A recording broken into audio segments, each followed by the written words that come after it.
Alright, hello, welcome to the next reaction video. This time looking at the Silvis Locomotive Shops, from world class to near abandonment, from Southern Plains Rail Fan. This one's been on my list for a while, and now I've gotten to it at this time. Without further ado, let's get started now. Today we will be taking a look at the Silvis Locomotive Shops in Silvis, Illinois. Let's start with the history of the facility. Construction of the Silvis Shops began in 1903, before the town of Silvis, Illinois was even founded.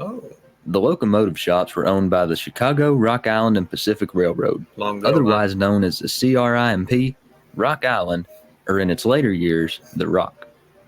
Once completed, the Silvis Shops became Rock Island's largest locomotive maintenance facility, featuring a 45-stall roundhouse and several buildings of massive size, all for servicing and repairing locomotives. Next to the locomotive shops was a large rail yard with a footbridge going all the way across it, making for a quick and safe crossing. So wait a minute. Is or was Silvis like the first of its kind in terms of having a gigantic roundhouse, these shops here, and the rail yard right next to it all? Or is there other rail yards like it? Because this is the first example I'm learning about right now. So if anyone can clarify if there is more like Silvis, then please let me know down below. Sorry, I stuttered for a second.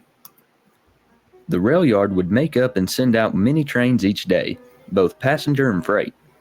To say this place was big would be an understatement.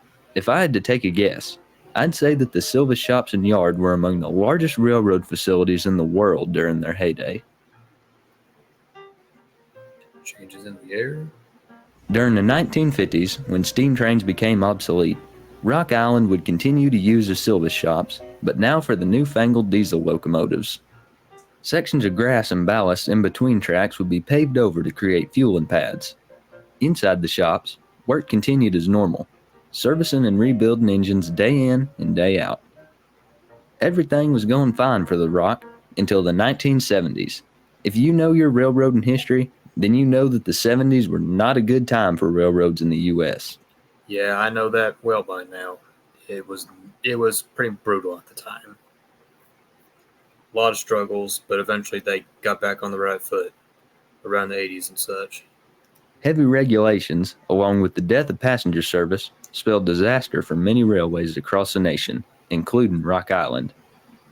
The early 80s saw mass liquidation of almost all of Rock Island's assets, including the once great Silvis locomotive shops. Eventually, the Rock totally crumbled and was bought up by Union Pacific. R.I.P. As for the Silvis shops, they were purchased by a company called Chrome Crankshaft, who started to stockpile locomotives there. But this didn't last long, because in 1981, NRE, or the National Railway Equipment Company, purchased the Silvis shops and began operations there. NRE does a lot of stuff with locomotives. They buy them, sell them, flip them, scrap them, repair them, and rebuild them. I'm sure they do more stuff too, but that's all I know off the top of my head. Once NRE had acquired the Silvis shops, they too started to stockpile engines there. Engines of all make and model, from railroads big and small, extinct and operational. Wow, man. And I've seen a few photos and videos of the equipment they've got over there.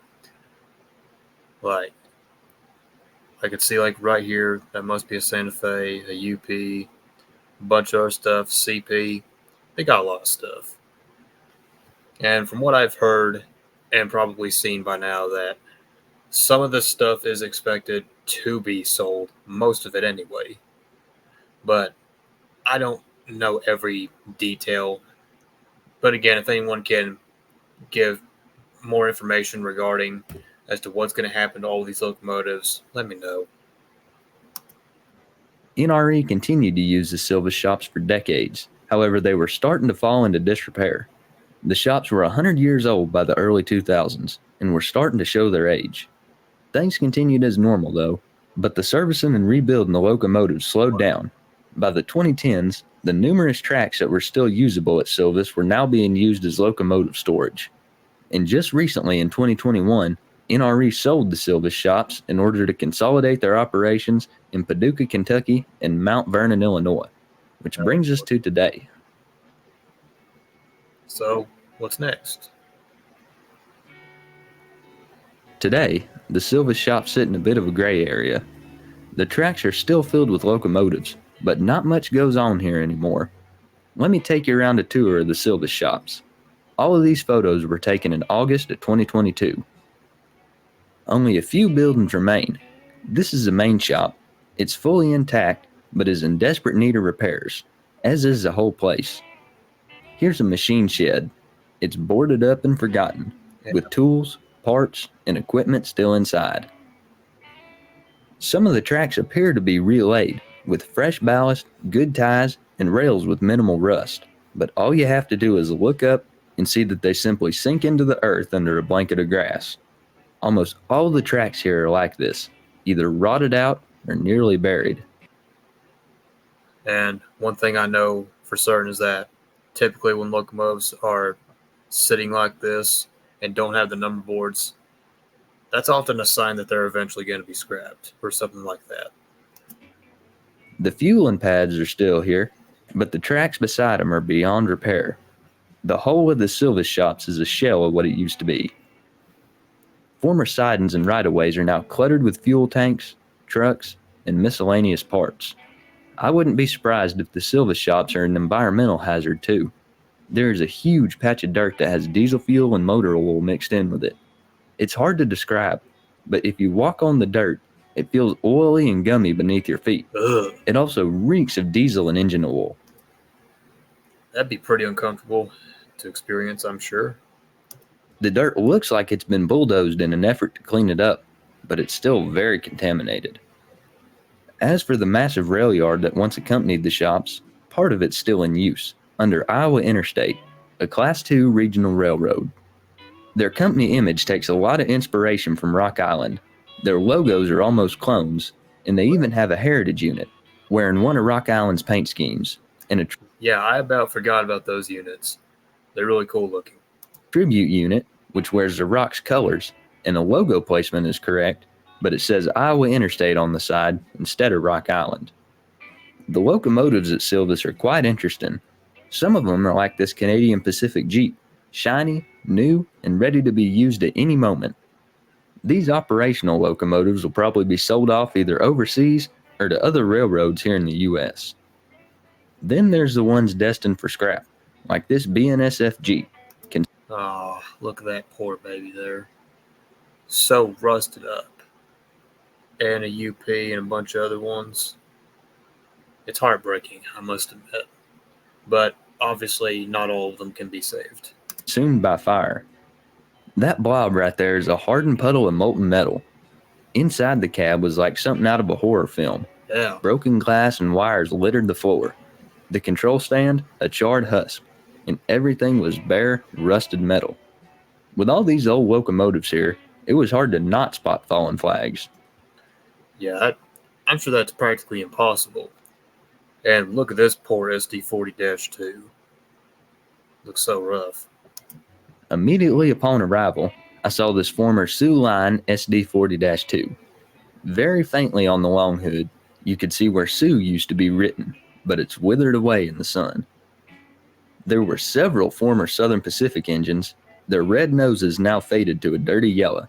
Yeah. However, there was one nearly unpatched Southern Pacific engine. Its nose barely even faded. This locomotive looks like it could have been painted just 10 or so years ago. On the same track sat a former Chicago Northwestern engine. Even though its logo... Wait a minute. Isn't it... Didn't C&W 7009 end up in preservation with the Illinois Railway Museum? Isn't this the same unit? I don't know why, but I keep forgetting. Because I know for a fact that there is one of those at the museum. This is the unit. This is the unit. Like, I am so glad that this thing was saved. Knowing that this was once sitting at Silvis for a while, and now it's at the museum, cosmetically restored and looks better than ever. Like, wow. I'm so thankful they saved it. Logos and reporting marks have been changed. The number on the long hood is still untouched. Away from the rest of the engine sit a Conrail, man. Still got marker lights and everything. on the long hood is still untouched. Away from the rest of the engine sit a Conrail SD50. Despite being worn and faded, it still looked pretty decent, and it even had the Conrail quality emblem on the side. Back with the rest of the locomotive sat a Santa Fe bluebonnet, graffitied to high heavens, but the cab still looked pretty good. Yep. Future of the shops. The Silvis shops hopefully haven't ridden their last ride yet. A company called Railroad and Heritage of Midwest America has bought the facility, and they hope to turn it back into a locomotive shop. Oh yeah, I forgot that at one point they did purchase the shops. And whatever they do with the equipment from there, I'm hoping for the best. Their goal was to repair steam engines, diesel engines, and historic rail cars there. They even want to have a museum on the property and have the ability to provide railcar storage. Like, can you imagine how if they were to fully restore the shops from there, along with having a museum within the area, that could be pretty big at its best. Whether this will happen or not, I can't say. Railroad and Heritage of Midwest America has a lot of work ahead of them. Almost all the tracks will have to be replaced, and lots of the buildings will have to be renovated. There's also that patch of contaminated soil they're going to have to deal with. Can the renovation be done? Yes, it absolutely can, but it's going to take a lot of time, money, and people to make it work. Right. This is still in its very early stages. Heck, NRE still has their signs on the property. The good news is that the ball is already rolling. Railroad and Heritage of Midwest America has already received a cut of passenger cars from Union Pacific that are currently housed inside the main building. I think this renovation and repurpose project can be done, but Railroad and Heritage of Midwest America has a long road ahead of them. Thanks for watching. All right, everybody, that's going to do it for the reaction. Let me know what you think down below. What do you think will ultimately come of the Silvis shops, even after their, purchasement of that museum company I forgot the name of, but what do you expect to happen in the near future?